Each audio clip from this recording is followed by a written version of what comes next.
Hello students, welcome to physics classes with Mahesh Bhardwaj.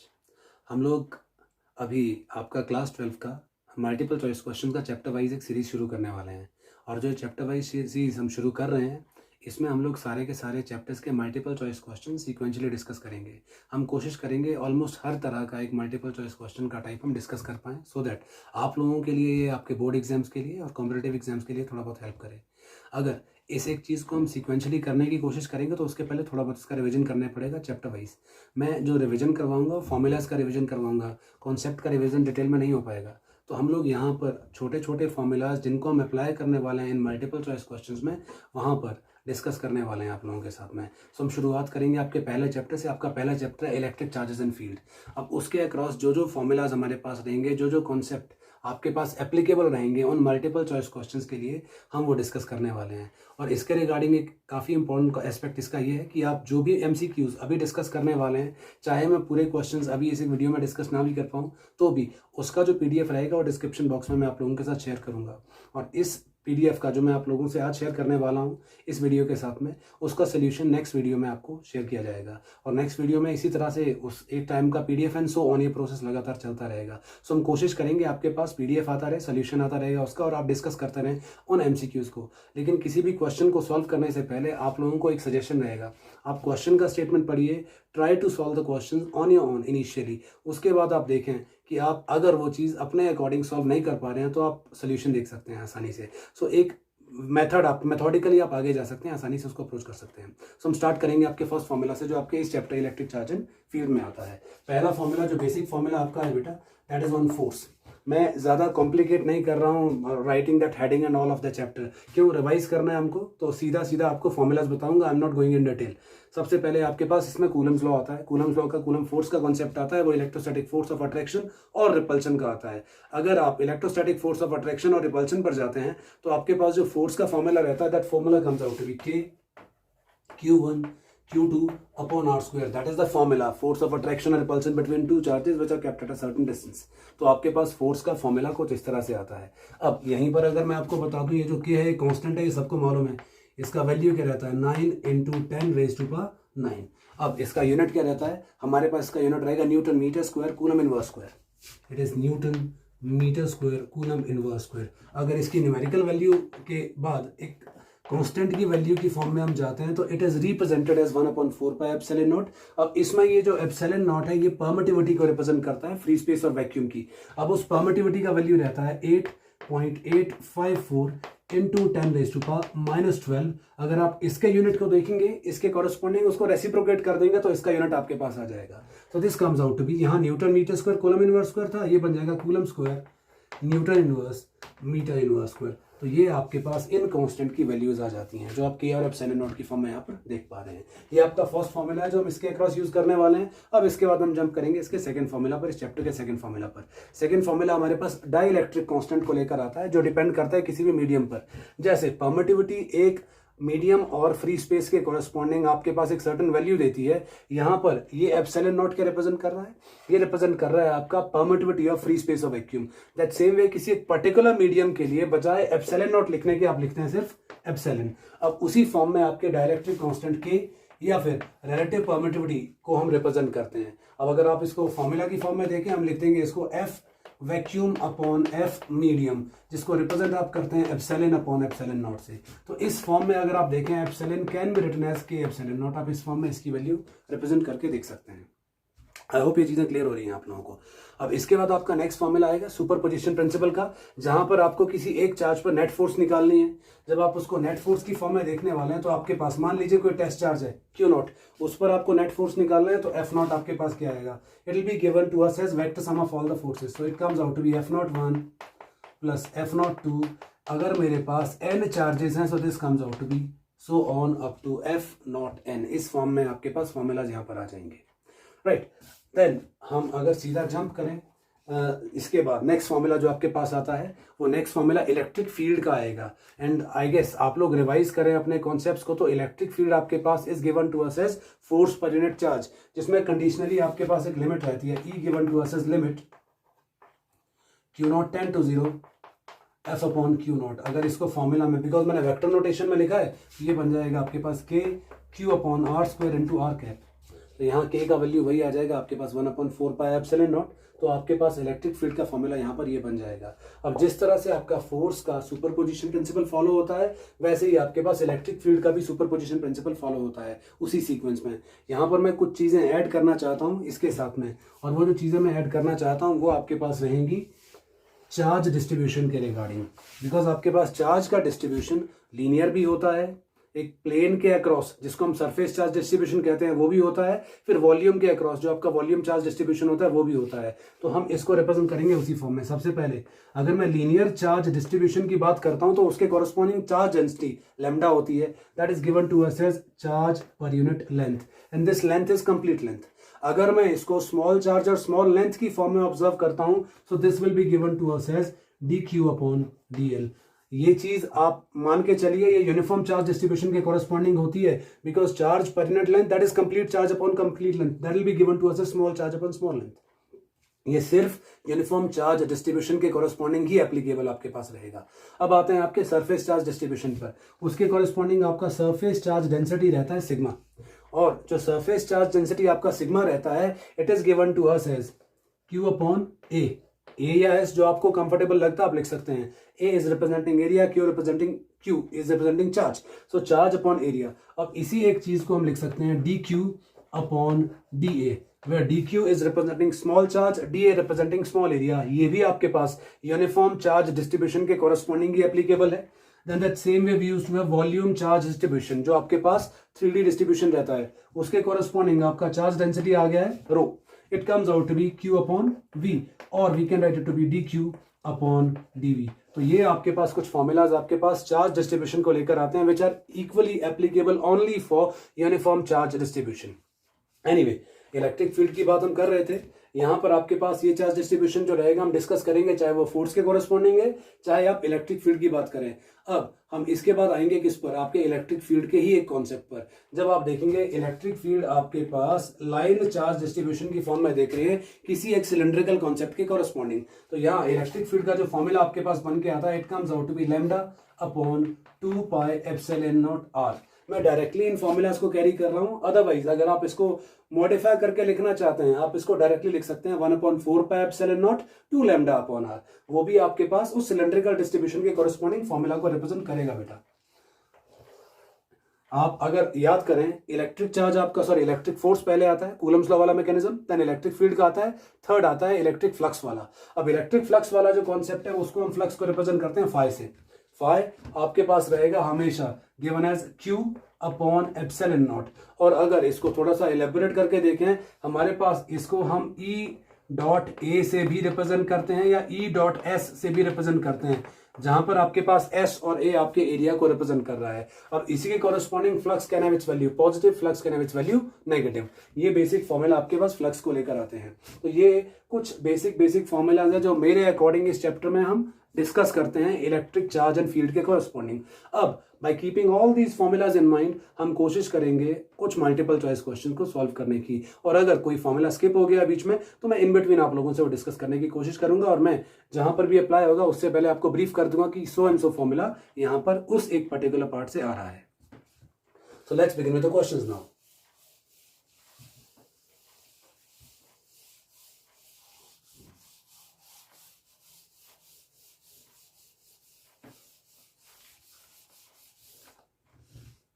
Here we go, going with the first question.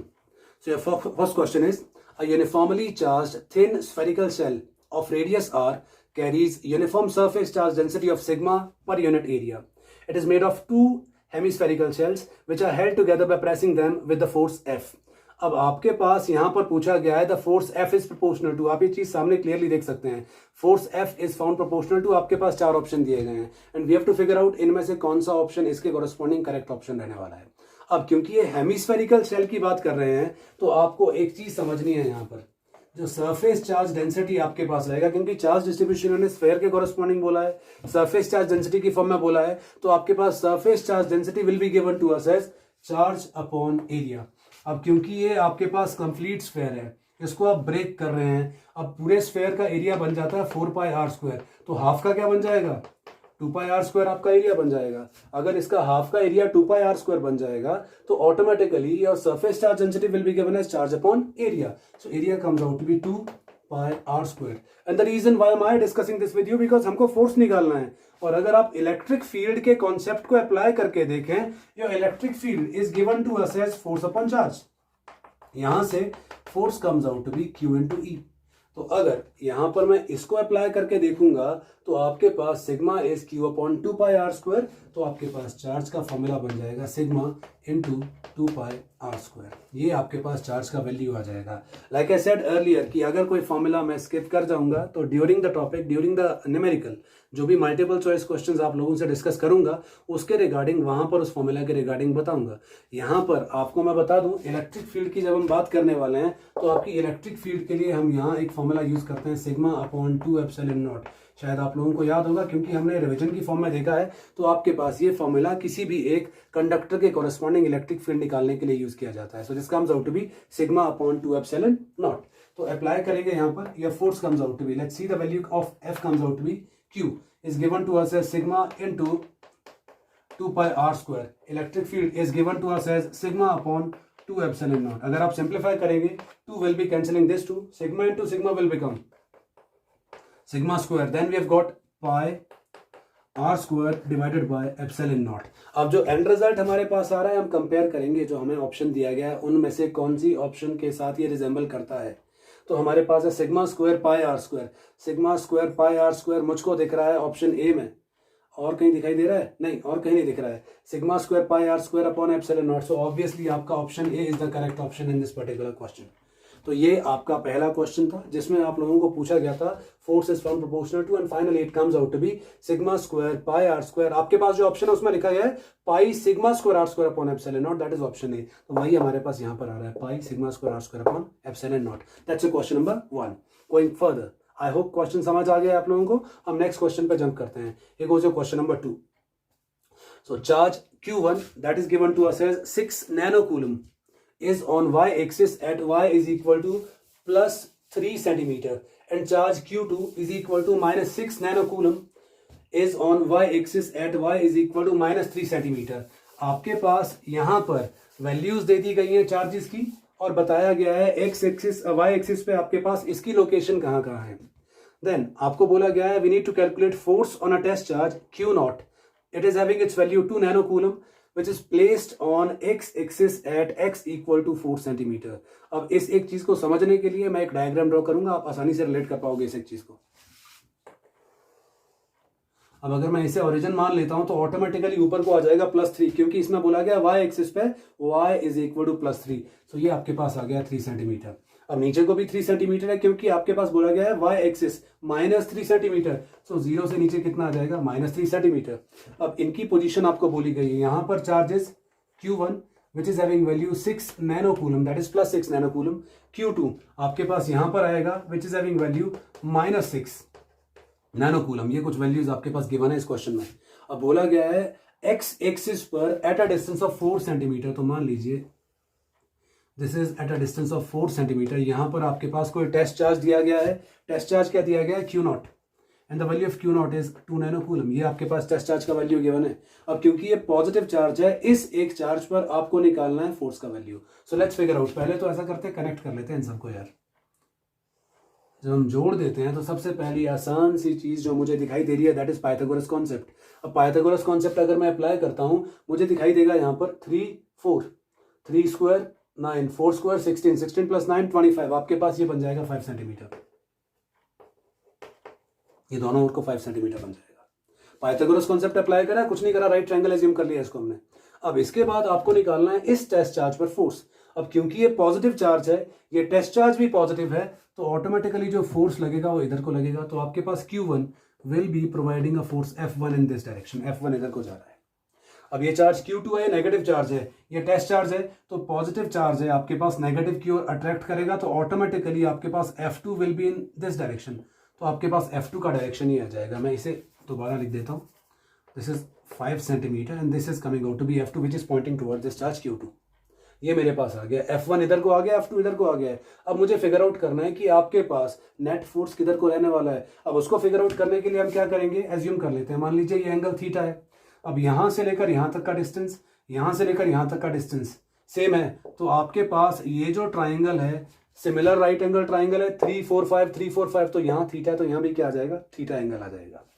अब आप इसके corresponding यहाँ एक vertical component draw कर लीजिए नीचे को। अगर एक वर्टिकल कंपोनेंट ड्रॉ करता हूं तो ये एंगल इसके कोरस्पॉन्डिंग एंगल आ जाएगा, कोरस्पॉन्डिंग एंगल। सो F1 को रिजॉल्व करेंगे तो component F1 cos theta will be pointing downward and F1 sin component will be pointing in that direction. F1 cos नीचे आ जाएगा, F1 sin उधर आ जाएगा। अब आ जाएंगे F2 पर। अब जो ये F2 कॉन्सेप्ट है, F2 के कोरस्पॉन्डिंग अगर आपका ये एंगल थीटा है तो आपका ये एंगल भी थीटा बनेगा। अगर ये थीटा बनेगा तो यहां बन जाएगा 90 माइनस थीटा, ये बन जाएगा 90 माइनस थीटा। तो F2 को रिजॉल्व करेंगे आप। F2 अगर आप रिजॉल्व करोगे इस ओर को आ जाएगा आपका F2 cos 90 माइनस थीटा और नीचे आ जाएगा आपका F2 sin 90 माइनस थीटा। अब मैं पहले इस पार्ट को सिंप्लीफाई करूंगा। आपका जो F2 cos 90 माइनस थीटा है यार, cos of pi by 2 minus theta कौन से क्वाड्रेंट में लाई करेगा, फर्स्ट में। और फर्स्ट क्वाड्रेंट में जितने भी ट्रिग्नोमेट्रिक फंक्शन है सभी पॉजिटिव होते हैं, तो ये आपके पास बन जाएगा F2 sin theta. F2 sin theta, F1 sin theta दोनों एक दूसरे के इक्वल ऑपोजिट हैं। अब चार्जेस आपको दिख रहे हैं, मैग्नीट्यूड दोनों का सेम होने वाला है क्योंकि यहां से लेकर यहां तक का डिस्टेंस सेम हो रहा है। आपके पास Q1 और Q0 के बीच का डिस्टेंस, Q2 और Q0 के बीच का डिस्टेंस सेम है, मैग्नीट्यूड दोनों का सेम है। तो आपके पास F1 sin थीटा और F2 sin थीटा एक दूसरे को कैंसिल कर देंगे। अब आते हैं इस कंपोनेंट पर। एक तो F1 cos थीटा है, दूसरा कंपोनेंट क्या है, F2 sin of 90 minus theta. अब जो ये F2 sin of 90 minus theta है, आप ध्यान से देख लीजिए, sin of 90 minus theta, it is also lying in the first quadrant.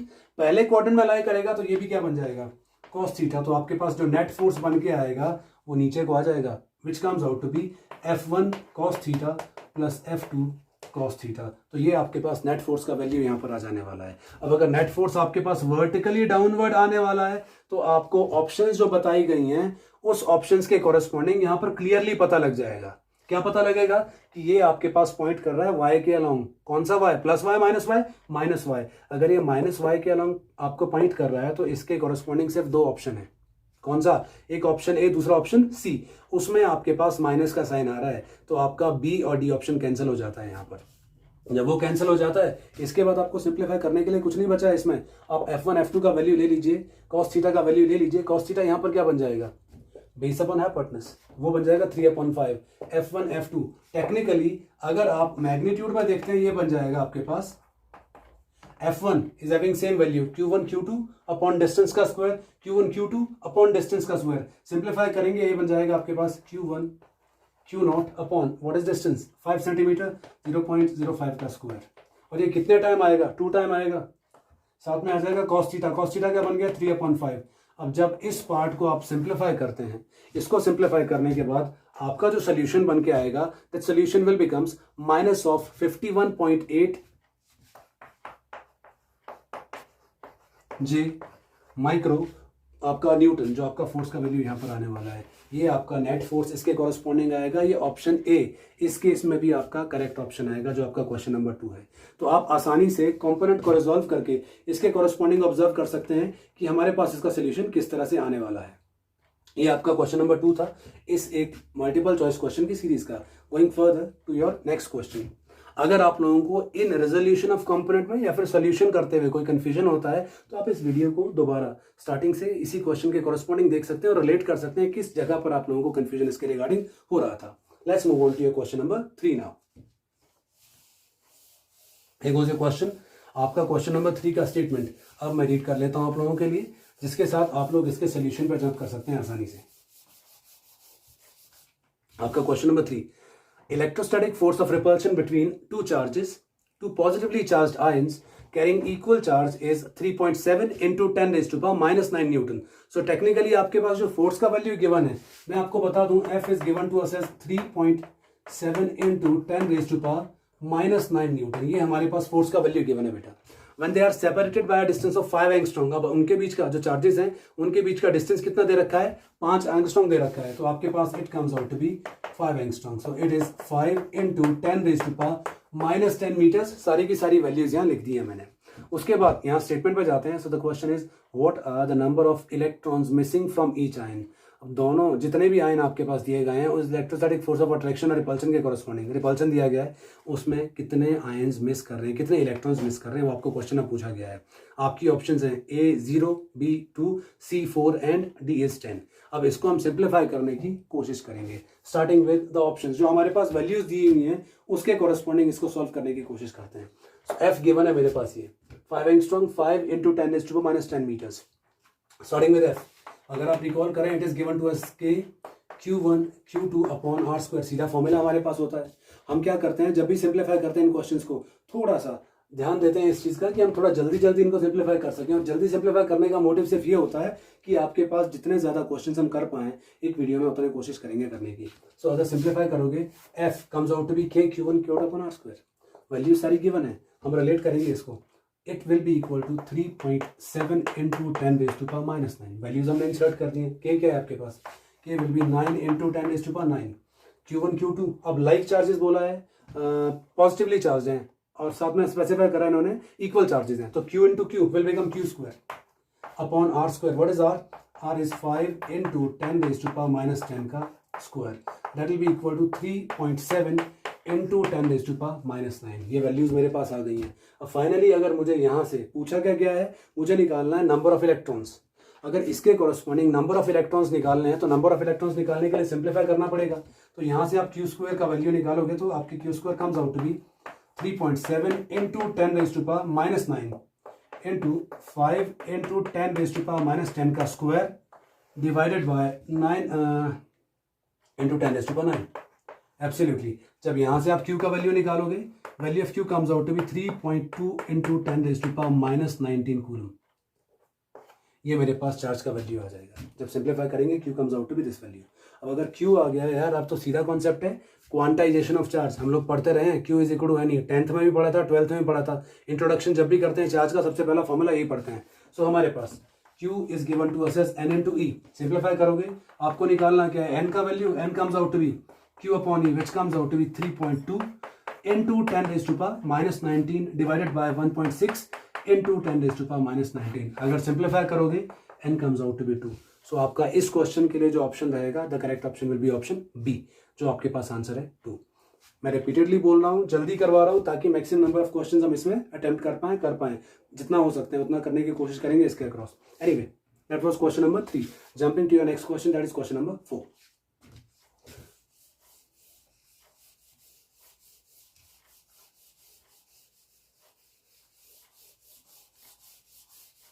आपका क्वेश्चन नंबर 4 जो इस चैप्टर का आ रहा है that is electric field that can balance a neutron of mass 3.2 into 10 raised to power minus 27 kilogram. अब mass of neutron दे रखा है हमको. मैं लिख लेता हूँ मास ऑफ न्यूट्रॉन कितना दिया है 3.2 into 10 raised to power minus 27 kg. ये मुझे मास ऑफ न्यूट्रॉन दे रखा है. अब अगर आप रिकॉल करो जितना चार्ज प्रोटॉन का होता है उतना ही चार्ज न्यूट्रॉन का भी होता है. तो चार्ज उन दोनों के कॉरस्पॉन्डिंग क्या रहने वाला है? सेम रहने वाला है. अब क्वेश्चन में बोला गया है कि कितना value of electric field neutron को बैलेंस कर पाएगा. अब ये तो बहुत ही बेसिक कॉन्सेप्ट है ना यार. कोई चीज यहाँ बैलेंस हो रही है उसका वेट वर्टिकली डाउनवर्ड वर्क करेगा ना. वेट वर्क करेगा वर्टिकली डाउनवर्ड. तो यहाँ से ऊपर का फोर्स कौन सा होगा? Q into E. वही बैलेंस करेगा यहाँ पर. अगर वही बैलेंस करेगा तो लिख दो यहाँ वैल्यूज क्या आएगा मेरे पास. ये आना चाहिए QE is equal to mass into gravity.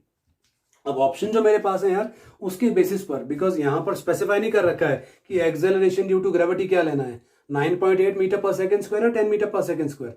अगर ये चीजें नहीं गिवन है तो आप ऑप्शंस में ट्राई कर सकते हैं कि आपके पास वैल्यूज किस फॉर्म में दी गई हैं. रिलेट करके देखो, यहाँ तो ऑप्शन दिख गया है 19.6 है, वो 9.8 का मल्टीपल है, डबल है उसका. तो ऑटोमेटिकली हम क्या लेंगे? हम 9.8 ले लेंगे यहाँ पे. अगर हम 9.8 लेते हैं तो हम सिंप्लीफाई कर सकते हैं आसानी से इसको. तो यहाँ से E का वैल्यू आपको पूछा गया है. This value of electric field जो आपको यहाँ पर निकालना है, this value of electric field comes out to be mg upon Q. अब मास हमको दे रखा है, कितना दे रखा है बेटा? ये दे रखा है 3.2 into 10 raised to power minus 27. Acceleration due to gravity will be 9.8.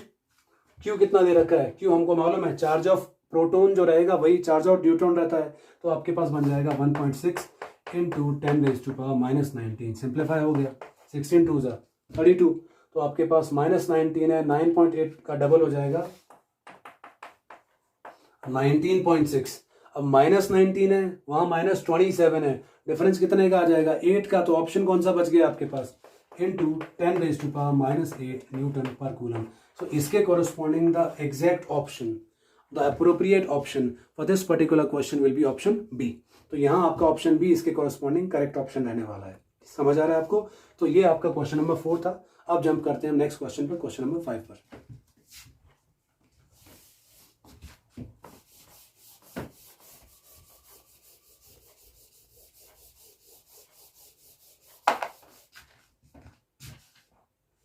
Question number 5, an electron of mass me initially at rest.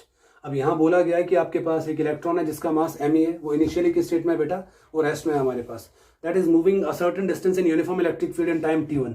अब वो एक टाइम t1 में मूव करता है एक सर्टेन डिस्टेंस। अब उसी तरह से एक प्रोटॉन है जिसका मास mp है, it is also initially in a state of rest, it is taking time t2 to move through an equal distance. अब आपके पास इलेक्ट्रॉन और प्रोटॉन सेम डिस्टेंस मूव कर रहे हैं, टाइम आपके पास t1 और t2 का डिफरेंस है। तो आपके पास t1 t2 के कॉरस्पॉन्डिंग बोला गया है, neglecting the effect of gravity what will be the ratio of t2 upon t1। आपको टेक्निकली निकालना क्या है? t2 अपॉन t1 निकालना। पहले मैं इलेक्ट्रॉन ले लेता हूं या प्रोटॉन ले लेता हूं। ऑप्शंस आप लोगों के सामने अवेलेबल हैं। Option A 1, B root mp upon me, C root of me upon mp, D is 1836। These are 4 values, 4 options given to us in question number 5। Anyway simplify करके देखते हैं। इलेक्ट्रॉन के कॉरस्पॉन्डिंग इनिशियली रेस्ट में है बेटा, rest में है तो यू दोनों के लिए 0 हो गया है। तो आप लिख सकते हैं यहाँ भी 0 है, यहाँ भी 0 है। इसके कॉरस्पॉन्डिंग टाइम t1 है, इसके कॉरस्पॉन्डिंग टाइम t2 है। सिंपल सा मैकेनिज्म है। अब दोनों के ही कॉरस्पॉन्डिंग जो डिस्टेंस कवर्ड है वो क्या है? इक्वल है, दोनों का डिस्टेंस सेम हो गया है। अब हम एक रिलेशन टाइम का रिलेट करके फ्रेम करने वाले हैं इसके कॉरस्पॉन्डिंग। हम देखते हैं हमारे पास यहाँ पर क्या रिलेशन वो फ्रेम हो जाता है, डेवलप हो जाता है। Let's see. सो u और t की फॉर्म में फॉर्मूला क्या बनेगा? s comes out to be ut plus half at square. तो u 0 हो गया तो s comes out to be half at square, क्योंकि टाइम का रिलेशन निकालना है, टाइम का रेशो चाहिए। तो मेरे पास फॉर्मूला बन जाएगा बेटा, this comes out to be t square will be equal to 2s upon a। That implies t comes out to be square root of 2s upon a। ये एक फॉर्मूला मेरे पास बन के आ जाएगा, t is equal to square root of 2s upon a। अब ध्यान से देखें, 2 कांस्टेंट है, s कांस्टेंट है, दोनों के लिए इक्वली एप्लीकेबल है, क्योंकि s इसका भी है, 2 इसके कॉरस्पॉन्डिंग भी आएगा। तो मैं डायरेक्टली यहाँ पर बोल सकता हूँ जो टाइम है आपका, it will be inversely proportional to square root of acceleration, इसके कॉरस्पॉन्डिंग यहाँ पर आ जाएगा। तो अब मुझको मालूम है t1 के कॉरस्पॉन्डिंग भी आएगा a1, t2 के कॉरस्पॉन्डिंग आ जाएगा a2। अब फोर्सेज जो दोनों की अलग अलग होती है ना, तो फोर्स का फॉर्मूला क्या होता है? F is equal to ma। तो अगर a निकालूंगा वो बन जाएगा F अपॉन m। ये फॉर्मूला मेरे पास बन के आ जाएगा। समझ रहे हैं? अब इसमें स्टेटमेंट पर हम जाएंगे। इसकी जो स्टेटमेंट आपको बोल गई है, स्टेटमेंट में आपको क्या कहा गया है? स्टेटमेंट में आपको बोला गया है इलेक्ट्रॉन ऑफ मास me जो रेस्ट में है moves a certain distance in uniform electric field time t1। Proton का मास mp है, वो भी इनिशियली रेस्ट में है, वो भी उतना ही डिस्टेंस कवर करता है, कितने टाइम में? टाइम t2 में। अब अगर इतने टाइम में आपके पास ये चीजें कवर हो रही है तो यहाँ पर हमको रिलेशन निकालना मास की फॉर्म में। तो लेट्स सी हमारे पास ये फॉर्मूला किस तरह से बनेगा। हमें t2 अपॉन t1 का रेशो चाहिए, तो t2 अपॉन t1 ले लेते हैं। t2 upon t1 that comes out to be, t2 की जगह मैं लिख दूंगा यहाँ पर इनवर्सली प्रोपोर्शनल टू a है। तो आपके पास अगर इसकी फॉर्म में लिखा जाए, ये क्या बन जाएगा? 1 upon root of f upon, ये बन जाएगा m upon f। t is inversely proportional to root a। अच्छा यहाँ हो जाएगा, this will become root of t2, that will become inversely proportional to a है, तो ये बन जाएगा m अपॉन f। तो अब t2 आपके पास प्रोटॉन के कॉरस्पॉन्डिंग था mp अपॉन fp इनटू ये बन जाएगा fe अपॉन me। तो इसके कॉरस्पॉन्डिंग जो हमारा पॉसिबल ऑप्शन बन के आएगा, क्योंकि आपके पास ये मासेस की फॉर्म में निकालना है, ऑप्शंस मासेस की फॉर्म में है, तो आपका ये ऑप्शन बन जाएगा root of mp upon me, which I guess is option B. So option B will be the correct option as far as this question is concerned.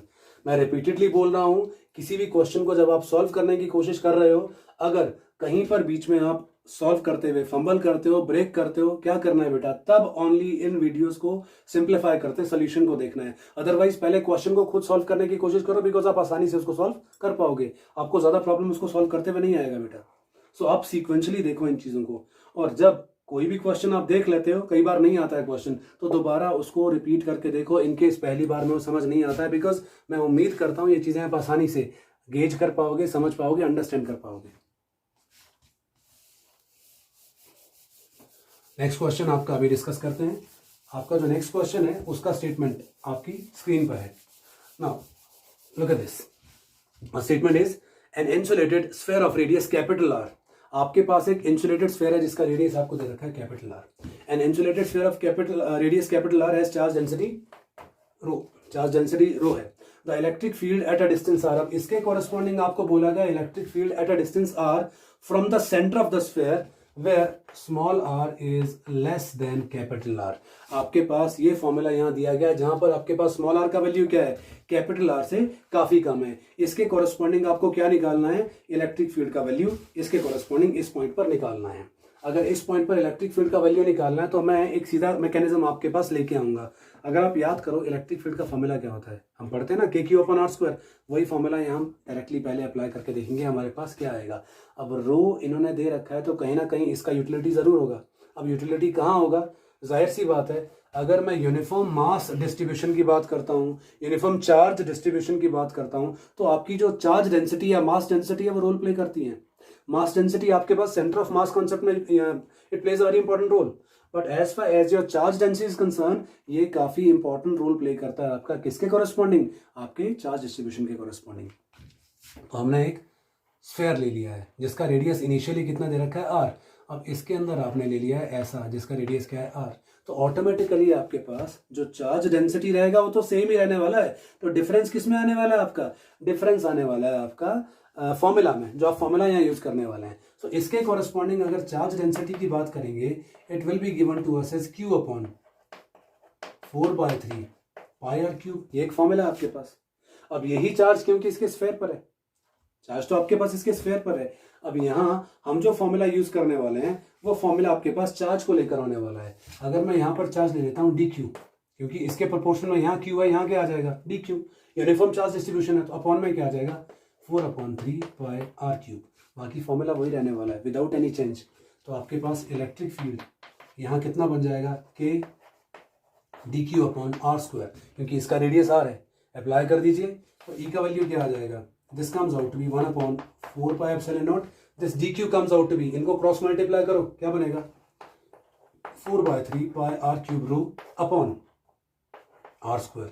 4π cancel, r² से cube cancel, क्या बच जाएगा हमारे पास, बच जाएगा यहाँ पर r रो, 4π तो गायब हो गया है, r rho upon 3ε0, row r upon 3ε0।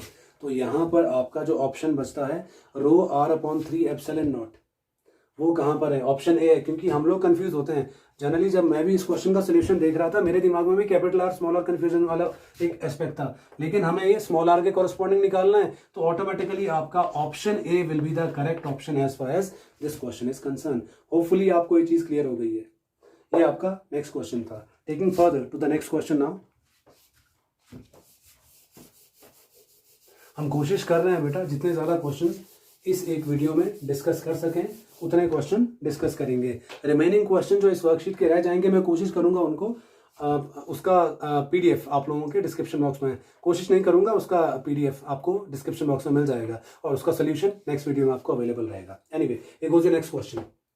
2 point charges exert on each other a force F when they are placed r distance apart in air. अब 2 point charges हैं, वो एक दूसरे के ऊपर एक फोर्स F अप्लाई करते हैं जब वो एक डिस्टेंस r पर है एयर में। If they are placed capital R distance apart, अगर वही दो कैपिटल R डिस्टेंस पर रखे गए हैं उसके कॉरेस्पॉन्डिंग बोला गया है and in a dielectric medium of dielectric constant K they exert the same force. I repeat the statement one more time. 2 point charges exert on each other a force F when they are placed small r distance apart in air. If they are placed capital R distance apart in a medium of dielectric constant K, then they are exerting the same force. तो आपको वहां से capital R का value निकालना है। Then what is the value of capital R? आपकी options आपको given है। पहला ऑप्शन है स्मॉल r अपॉन K, दूसरा option B is r into K, small r into capital K जो डायलेक्ट्रिक कांस्टेंट है। Option C small r root K और last option is r upon root K। Let's verify हमारे पास कौन सा possible option इस एक सिचुएशन को फिट बैठता है बेटा। हम कोशिश करते हैं इसको सिंप्लीफाई करके देखने की। ठीक है, तो हम शुरू करते हैं इसको। अगर आप ध्यान से देखोगे आपके पास कॉन्सेप्ट क्या है, फोर्स का है, चार्जेस सेम है। फोर्स का फॉर्मूला क्या होता है, के Q1 Q2 upon R square, बजाय के लिखने के लिखते हैं 1/4πε0। ये फॉर्मूला मैंने लिख दिया। अब ये बोल रहा है इसके कोरस्पॉन्डिंग फोर्स आपके पास सेम आएगा जब डिस्टेंस आर हो जाएगा और डाइलेक्ट्रिक कांस्टेंट हो जाएगा के। ये बन जाएगा आपका 1/4π। अगर आपको याद है यहां हम लिखते हैं एप्सिलॉन, क्योंकि मीडियम चेंज हो गया है। अब एप्सिलॉन का वैल्यू क्या बन जाएगा, एप्सिलॉन नॉट के। साथ में आ जाएगा आपका Q1 Q2 अपॉन डिस्टेंस क्या है, अब कैपिटल आर, यहाँ आ जाएगा कैपिटल आर का स्क्वायर। कुछ भी नहीं करना है, कंपेयर करना है आर का वैल्यू निकालने के लिए, क्योंकि दोनों एफ है, दोनों ही वैल्यूज एफ हैं। कंपेयर करेंगे आप, 1/4πε0 1/4πε0 गया, Q1 Q2 गया, कंपेयर करो, small r square comes out to be K R square. निकालना किसका वैल्यू है, कैपिटल आर का। कैपिटल आर का वैल्यू निकल जाएगा, R square comes out to be r square upon K. That implies capital R comes out to be r upon root K. इतना तो मुझको याद आ गया, ये ऑप्शन डी है आपके पास। This is the option D of this particular question which is giving you solution for this particular question. I hope आप लोगों को ये चीज क्लियर हो गई है, राइट। अब यहां से हम आते हैं नेक्स्ट क्वेश्चन पर। आपके नेक्स्ट क्वेश्चन का स्टेटमेंट आपके पास मैं अभी रीड आउट कर लेता हूं बेटा, ठीक है। आपका जो अगला क्वेश्चन है उसका स्टेटमेंट है, an alpha particle of energy 5 mega electron volt is scattered through 180 degree angle by a fixed uranium nucleus. The distance of closest approach is of the order of. I repeat one more time, मैं एक बार इसका statement repeat कर देता हूं आप लोगों के लिए। एक अल्फा पार्टिकल है, अल्फा पार्टिकल अगर आप रिलेट करें टू हीलियम 4, जिसपे चार्ज क्या होता है, double the charge of proton, mass क्या होता है 4 time the mass of proton. तो वो एक कॉन्सेप्ट यहां बोला गया है, an alpha particle of energy 5 mega electron volt is scattered through 180 degree angle by a fixed uranium nucleus. Uranium nucleus, the distance of closest approach is of the order. आपके पास option पूछी गई है कि डिस्टेंस ऑफ क्लोजेस्ट अप्रोच जो रहने वाला है वो किस ऑर्डर का आने वाला है इस एक क्वेश्चन के अक्रॉस। अच्छा, यहां मैं आपको थोड़ा सा एक टर्म है डिस्टेंस ऑफ क्लोजेस्ट अप्रोच, वो समझा देता हूं। जब भी हम ऑब्जर्व करते हैं, एक्चुअली एक एक्सपेरिमेंट था, गोल्ड फॉल एक्सपेरिमेंट था, जिसमें आपको बोला गया था अल्फा स्कैटरिंग एक्सपेरिमेंट जो हमारे पास बोलते हैं हम लोग। अल्फा पार्टिकल है वो गोल्ड फॉल की ओर जा रहा है, तो वो आपके पास क्या करता है, एक सर्टेन टाइम के बाद 180 डिग्री एंगल पर अपने पाथ को रिट्रेस करता है और बैकवर्ड जाना शुरू कर देता है। वो एक चीज़ वहाँ पर बोली गई है। अब उस एक पॉइंट पर जब हम ऑब्जर्व करेंगे एक चार्ज पार्टिकल यहाँ से आगे जा रहा है और यहाँ से वापस आ जाएगा, ये कोर है उसका, पॉजिटिवली चार्ज पार्टिकल जा रहा है पॉजिटिवली चार्ज पार्टिकल के कोर के पास। अब जिस डिस्टेंस के बाद ये अपना पाथ रिवर्स करेगा, क्योंकि पॉजिटिव पॉजिटिव रिपेल करने वाला है, उस डिस्टेंस को हम बोलते हैं डिस्टेंस ऑफ क्लोजेस्ट अप्रोच। क्या बोलते हैं इसको, डिस्टेंस ऑफ क्लोजेस्ट अप्रोच। और ये वो टाइम होता है जिस पॉइंट पर जाकर इसका total potential energy kinetic energy में या total kinetic energy potential energy में कन्वर्ट हो जाता है। बिकॉज ये मूव कर रहा था तो काइनेटिक एनर्जी था, जब रुकेगा तो किस में कन्वर्ट हो जाएगा, पोटेंशियल में। तो आपके पास टोटल काइनेटिक एनर्जी किस में कन्वर्ट हो जाता है, आपके टोटल पोटेंशियल एनर्जी में कन्वर्ट हो जाता है। अब इनमें पूछा क्या गया है, what is the distance of closest approach. अब यहाँ पर मुझे वो फॉर्मूला याद आ गया जो हम बीच में स्किप कर गए हैं। पोटेंशियल एनर्जी एक फॉर्मूला था जो हमने स्किप करा हुआ है। आपका ये कॉन्सेप्ट, आई गेस ये कॉन्सेप्ट आपका पोटेंशियल एनर्जी का हमने कैरी कर लिया है इलेक्ट्रिक पोटेंशियल वाले चैप्टर से। वहाँ पर आपका जो पोटेंशियल का फॉर्मूला होता है पोटेंशियल एनर्जी का, दैट फॉर्मूला इज के Q1 Q2 अपॉन आर। ये आपका फॉर्मूला पोटेंशियल एनर्जी का होता है। हमने वहाँ से question as it is carry कर लिया है। सो एनीवे हम इसी क्वेश्चन को फिलहाल सिंप्लीफाई कर लेते हैं। जो आपके पास फॉर्मूला के Q1 Q2 अपॉन आर होता है, इसमें हम इसको अप्लाई करके देखेंगे, क्योंकि टोटल एनर्जी कितना दिया गया आपको, 5 मेगा इलेक्ट्रॉन वोल्ट। अगर आपको याद हो, आपका जो इलेक्ट्रॉन वोल्ट है, electron volt means 1.6 into 10⁻⁻19 joule. अब यहाँ बोला गया है 5 mega electron volt, mega means 10⁻6, ये बन जाएगा 5 इंटू 1.6 इंटू 10⁻13 जूल। -13 क्यों, क्योंकि इंटू 10⁻6 करना पड़ेगा, ये -13 हो जाएगा। तो आपके पास ये वैल्यू आ जाएगी 5 MeV की, ठीक है। अब यहाँ बोला गया यूरेनियम न्यूक्लियस के रिगार्डिंग, तो अगर आप लोगों को याद है यूरेनियम न्यूक्लियस का जो चार्ज रहता है दैट इज 92 यूरेनियम, आपके पास जो रहता है वैल्यू, तो इसका चार्ज रहता है 92। अब हम इसको सिंप्लीफाई करेंगे एनर्जी की फॉर्म में, पोटेंशियल एनर्जी की फॉर्म में, तो फॉर्मूला क्या बन जाएगा, 9 into 10⁻9 that is the value of K. What is Q1। अगर हम अल्फा पार्टिकल की बात करें, double the charge of proton होता है तो बन जाएगा 2E। अब आपके पास जो सेंट्रल कोर है वो यूरेनियम का है। यूरेनियम पे चार्ज हम जनरली लेते हैं ZE या ZE जो आप बोलते हैं, हमारे हिसाब से चार्ज इतना होता है, atomic number time charge on electron. तो हमारे पास क्या बन जाएगा, इनटू जी अपॉन के आ गया है आर। अब आर हमको टेक्निकली यहाँ पर निकालना है। अब इसका वैल्यू किसके इक्वल है, इट इज 5 इंटू 1.6 इंटू 10⁻⁻13। अब आप देखेंगे 2EZE, तो ये बन जाएगा आपके पास 9 into 10⁻9 2ZE square upon R is equal to 5 into 1.6 into 10⁻13। ये वैल्यूज मेरे पास यहाँ पर आ जाएंगी। अगर सिंप्लीफाई करें, अब जी की जगह आ जाएगा 92, क्योंकि उसका एटॉमिक नंबर क्या है यूरेनियम का 92।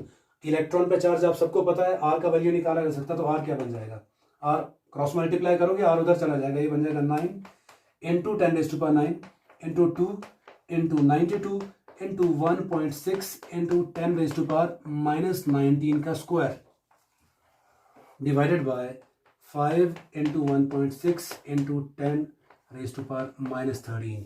तो ये मेरे पास आर का वैल्यू आ जाएगा। और जब आप इसे सिंप्लीफाई करोगे, सिंप्लीफाई करने के बाद मेरे पास जो इसका वैल्यू आएगा, that value will comes out to be 5.3 into 10⁻12। ये वैल्यू मेरे पास यहाँ पर आर की आ जाएगी, डिस्टेंस ऑफ क्लोजेस्ट अप्रोच की आ जाएगी। तो अगर आप इसको सिंप्लीफाई करके देखते हो तो पॉसिबली हमारे पास जो इसका सोल्यूशन बन के आएगा, that solution will be of the order of 10⁻12। I guess that is option C. ये आपके पास ऑप्शन सी है। तो ये कुछ क्वेश्चंस थे जो मैं अभी आप लोगों के साथ डिस्कस कर पाया हूँ। कुछ और क्वेश्चंस इस वर्कशीट में पेंडिंग है, बचे हुए हैं, which I will be sharing with you people in the description box of this video. Hope आप लोगों को जो कॉन्सेप्ट हमने डिस्कस करे हैं, न्यूमेरिकल करे हैं, मल्टीपल चॉइस क्वेश्चंस करे हैं, वो आप लोगों को समझ आए हैं। और अगर नहीं समझ आए, आप रिपीट करके उन क्वेश्चंस को दोबारा देख सकते हैं। Please like and share the video and subscribe my channel. Thank you.